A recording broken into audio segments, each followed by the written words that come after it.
के जिंदा और पवित्र नाम में आप सभी को जय मसीह की। फिर से एक वीडियो के माध्यम से आप सभी से प्रभु के वचन को बांटने के लिए प्रभु ने मौका दिया और मैं प्रभु का धन्यवाद देता हूँ कि हम सब लोग उसकी छाया में ठीक हैं और सुरक्षित हैं, क्योंकि प्रभु हमें हर एक जो शैतान की शक्तियों से, हर एक महामारियों से प्रभु हमें बचाता है। उसके दया में हमें रखता है, उसकी करुणा में प्रभु हमेशा हमें रखता है। इसलिए मैं प्रभु को बहुत बहुत धन्यवाद देता हूँ, बहुत मैं उसको धन्यवाद देता हूँ, उसकी प्रशंसा करता हूँ। और मैं आशा करता हूँ कि आप सब लोग भी आशीषित हैं और प्रभु की महिमा में लगे हुए हैं और आप सब लोग चंगे हैं। सो प्रभु को बहुत बहुत धन्यवाद।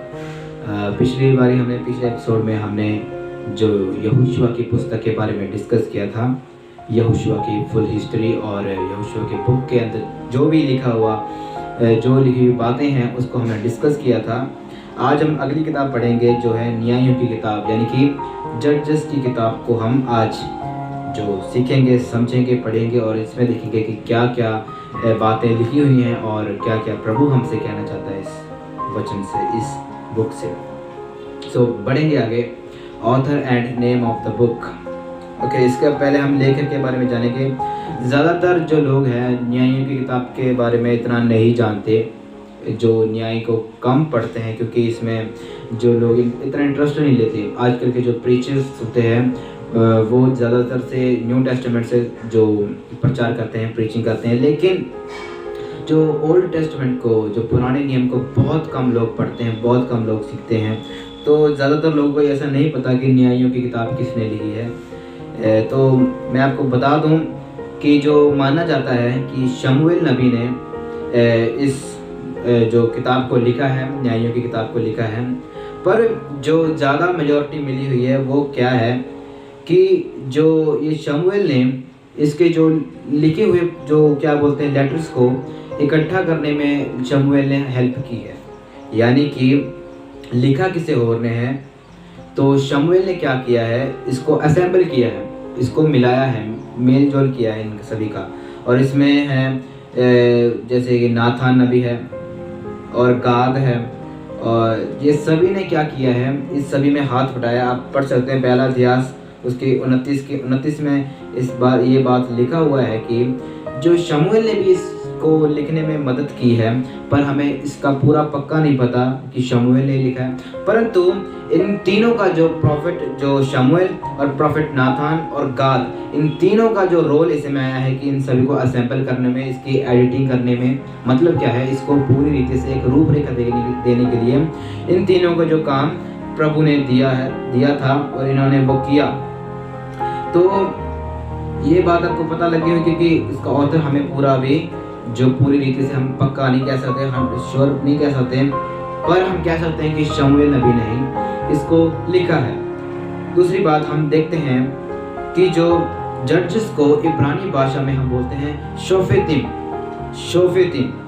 The Hebrew title is Shofetim meaning जजेस।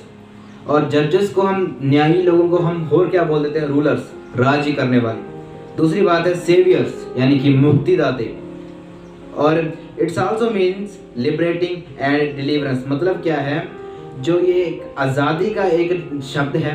दूसरी बात है ये छुटकारे का एक शब्द है। यानी कि जजेस, जो इसमें मेन खास बात ये है कि प्रभु ने 15 न्यायियों को जो खड़ा किया, यानी कि इस किताब में सिर्फ 13 न्याय हैं। अगले जो 2 शमूएल की किताब में हम 2 न्याय को और हम पढ़ते हैं, यानी कि ओत्निएल से लेकर हम शिमशोन तक जो न्याय के बारे में पढ़ते हैं, वहाँ तक 13 न्याय हम पढ़ते हैं। बाकी एली और शमूएल, ये बाकी 2 न्याय हैं, इनको मिलाकर हम 15 बना देते हैं। तो न्याय का मतलब क्या होता है, जो राज करता है।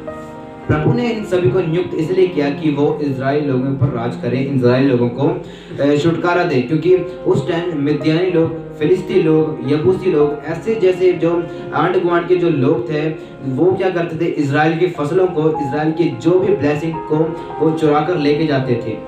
सो इससे बचने के लिए, इससे बचाने के लिए प्रभु ने क्या किया, प्रभु ने न्यायियों को जो खड़ा किया।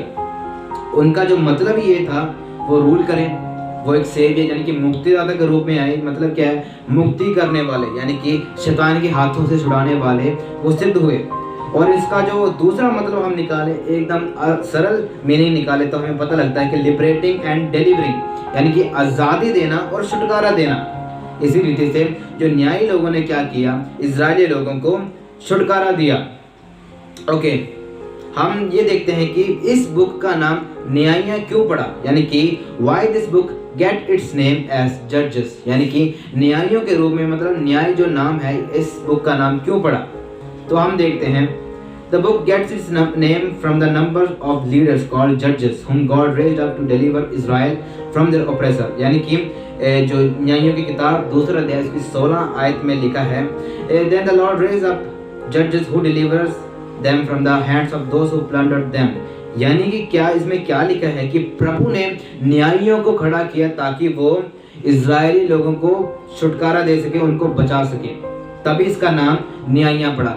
मतलब क्या है, इसमें सभी न्यायियों की बात आई है, न्यायी लोगों की बात आई है जो प्रभु ने, जिनको अभिषिक्त किया, अभिषेक करके प्रभु ने इजरायली लोगों के छुटकारा के लिए उनको चुना और उन्होंने वो काम भी किया।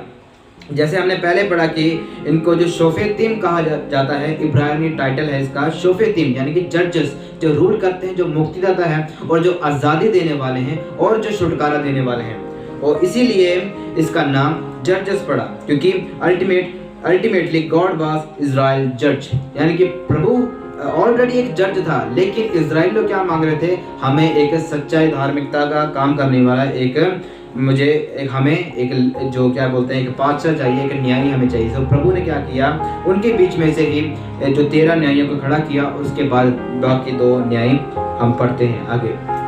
तो आगे हम देखते हैं इसका जो डेट ऑफ राइटिंग है वो है 1050 से 1000 BC। ओके, तो इसमें हमें क्या मिलता है, theme and purpose. There's a strike between the book of Joshua and Judges, यानी कि यहोशुआ की पुस्तक और जो न्यायियों की पुस्तक में बीच में थोड़ा सा स्ट्राइक है। स्ट्राइक मतलब थोड़ा सा काम खराब है। देखते हैं कैसे है। पहले हम ये देखते हैं कि इजराइल गोज फ्रॉम, यानी कि इजराइल का जो काम था, इजराइल के जो क्या बोलते हैं उसका टाइम लाइन था, वो कैसे जा रहा था। सबसे पहले विक्ट्री से वो डिफीट जा रहे थे। मतलब क्या है, जो क्या बोलते हैं जीत से वो हार की तरफ जाते थे। फ्रीडम टू ऑपरेशन मतलब क्या है, आज़ादी से वो गुलाम बन रहे थे, आज़ादी से गुलाम बन रहे थे। मतलब क्या है, सीधा ऑपोजिट हो रहा था काम। मतलब क्या है, विक्ट्री से डिफीट हो रहे थे। जब प्रभु उनके साथ था, प्रभु को वो नहीं मानते थे, प्रभु के हुक्मों पर नहीं चलते थे, प्रभु को तुच्छ जानते थे, तब क्या होता था, वो डिफीट हो जाते थे। मतलब क्या है, वो हार जाते थे, क्योंकि उनको लीड करने वाला कोई नहीं था, प्रभु की आवाज़ सुनने वाला भी कोई नहीं था। उस टाइम पवित्र आत्मा, हमने न्यूमाटोलॉजी में भी सीखा था कि पवित्र आत्मा पुराने समय में बहुत कम लोगों पर, जिन जिन को प्रभु चुनता था उन पर ही उतरता था। लेकिन पतरस ने जब कुरनेलियुस के घर में जाकर जब उसके घर में जब प्रचार किया, तब पवित्र आत्मा अन्य जातियों पर भी उतर आया। तो यहूदियों ने इसको देखा। आज हम सभी ने पवित्र आत्मा के उस दान को हमने पाया हुआ है, हमने उसको स्वीकार किया हुआ है। यानी कि इजराइल कहाँ पर जाता था, विक्ट्री से डिफीट पर और फ्रीडम से ऑपरेशन। मतलब क्या है, आज़ादी से गुलाम बन रहा था। सो हम इसका जो हिस्टोरिकली और डॉक्ट्रिनली देखते हैं, यानी कि ऐतिहासिक रूप में और उपदेशक रूप में हम इसको देखते हैं, तो हमें इसका थीम एंड पर्पस हमें मिल जाता है। तो हम देखते हैं historically, Judges bring out a gap from Joshua to Samuel, with every man doing that which was right in his own eyes. The nation needed a leadership of a righteous king. यानी कि इसमें बताया गया है कि यहोशुआ से शमूएल तक जो बहुत बड़ा गैप है, यानी कि यहोशुआ और शमूएल में, इसमें इन दोनों पर्सन में बहुत बड़ा गैप है, बहुत बड़ा गैप है। और इसके बीच में ही जितने जितने लोग आए हैं वो अपने अपने कार्य करते थे, जो जो उनकी आंखों में सही लगता था, जो जो उनको सही लगता था, वही काम वो करते थे। यानी कि हम पढ़ सकते हैं न्यायों की किताब 21 अध्याय उसकी 25 आयत में ये सभी बातें लिखी हुई है। मतलब क्या है, लोग अपनी मर्जी से, अपने हिसाब से जो उनको अच्छा लगता था वो काम करते थे। तो इसीलिए जो उस जमाने के लोग थे वो एक धार्मिकता के, जो एक राजा को वो चाहते थे जो धर्मी काम करता हो। मतलब हम इससे अनुमान लगा सकते हैं कि उस टाइम के लोग धर्मी नहीं थे, उस टाइम के लोग पाप करते थे, प्रभु को जानते हुए भी, प्रभु के नीच प्रजा होने के बावजूद भी वो क्या करते थे, वो पाप करते थे। इसलिए उस जमाने के लोगों ने क्या किया, एक धर्मी राजा की खोज की। वो प्रभु से मांगने लगे कि हमें एक धर्मी राजा की जरूरत है। इसका मतलब ये थीम एंड पर्पस है। इस सभी के जो थीम एंड पर्पस मैं हिस्टोरिकली आपको बताता हूँ। और हम जो उपदेशक रूप में जाएं, डॉक्ट्रिनली जाएं, तो इधर लिखा है God want them in Deuteronomy to worship and obey the Lord because this brings blessing. But Judges also reminds that people will turn to Lord, cry out to Him and repent. God who is long suffering and gracious responds in deliverance. ये भी बहुत easy बात है। मैं आपको बताता हूँ कि व्यवस्था सार की पुस्तक में, व्यवस्था विवरण की पुस्तक में हमने पढ़ा है कि प्रभु ने लोगों को बताया कि तुम मेरी आराधना करो, अपने बच्चों को भी मेरे डर के बारे में बताओ, मेरी आज्ञाकारी के बारे में बताओ। इसीलिए क्योंकि ये जो हमें ब्लेसिंग देती है। हमने पिछली बार जो सुना था कि जब हम प्रभु के जो डर मानते हैं, प्रभु के जो हम उस आज्ञाओं पर चलते हैं, प्रभु जो बोलता है उसके हिसाब से जब हम चलते हैं, तब ये हमें क्या देती है, हमें आशीष और हमें बरकत हमें देती है। अगर हम प्रभु के आज्ञा के अनुसार ना चले, आज बहुत सारे चर्चेस भी ऐसे हैं जो प्रभु के आज्ञा के बिना चलते हैं। आज ऐसे बहुत सारे लोग हैं जो प्रभु के आज्ञा के बिना चलते हैं। बहुत सारे पास्टर्स ऐसे हैं जो प्रभु की आज्ञा के बिना चलते हैं। वो अपनी आज्ञा चलाने की कोशिश करते हैं, उनमें प्रभु का कार्य नहीं होता। प्रभु की ब्लेसिंग, प्रभु की आशीष, प्रभु की बरकत उन लोगों पर ही होती है जो लोग सच्चे दिल से प्रभु की आज्ञाओं पर, प्रभु के हुक्मों पर जो चलते हैं और उसको मानते हैं और प्रभु की विधियों को सिर्फ हाथ में नहीं बल्कि अपने दिल में भी लेके घूमते हैं। उन लोगों के साथ ही प्रभु होता है। इस बुक में हम पढ़ते हैं कि जो न्यायी लोग हैं उन्होंने भी इज़राइल को ये बताया कि तुम क्या करना, प्रभु के आगे तौबा करना है और प्रभु के आगे रोना है, मन फिराना है, क्योंकि जो प्रभु दीर्घ आयु तक वो क्या करता है, सह लेता है। मतलब क्या है, जो हमारे पापों को, हमारे गुनाहों को वो सह लेता है, वो माफ कर देता है। क्योंकि लॉन्ग सफरिंग लिखा हुआ है, जो बहुत समय तक वो हमारे पापों को क्षमा कर सकता है, वो आपकी छुटकारे के लिए जो आगे बढ़ सकता है। तो ये था डॉक्ट्रिनली और हिस्टोरिकली हमने जो थीम एंड पर्पस देखा है। आगे हम बढ़ते हैं तो इसमें की पीपल्स आए हैं जो जजेस, आपको मैं बता रहा हूँ, आप नोट कर लीजिएगा।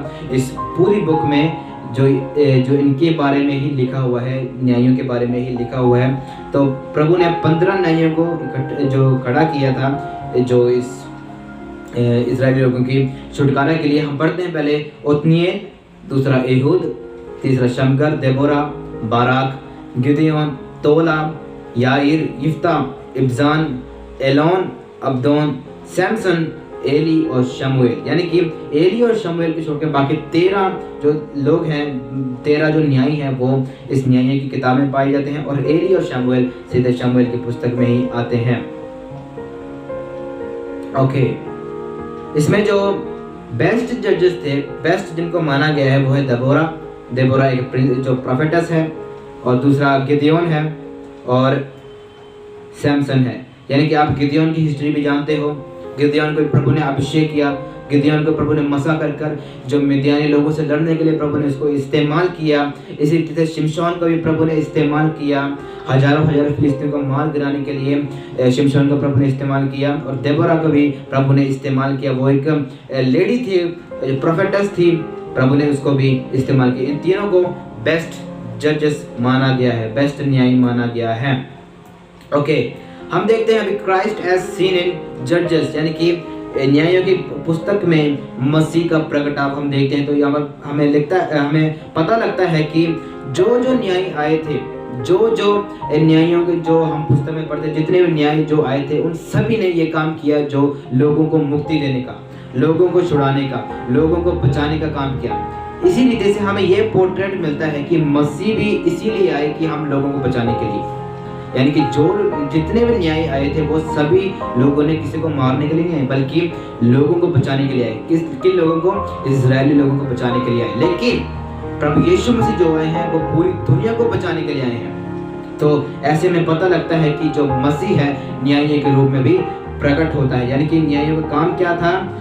Since each judge functioned as a rule deliverer, they served as a pictures of the Savior। यानी कि एक मुक्तिदाता के रूप में ही न्यायियों ने काम किया है। मुक्तिदाता वो होता है जो पापों से मुक्ति देता है, जो पापों से हमें नजात देता है, वो होता है मुक्तिदाता। मतलब क्या है, न्यायियों ने वो काम भी किया जो प्रभु के हिसाब में, जो प्रभु के दिल के हिसाब से जो चलता है।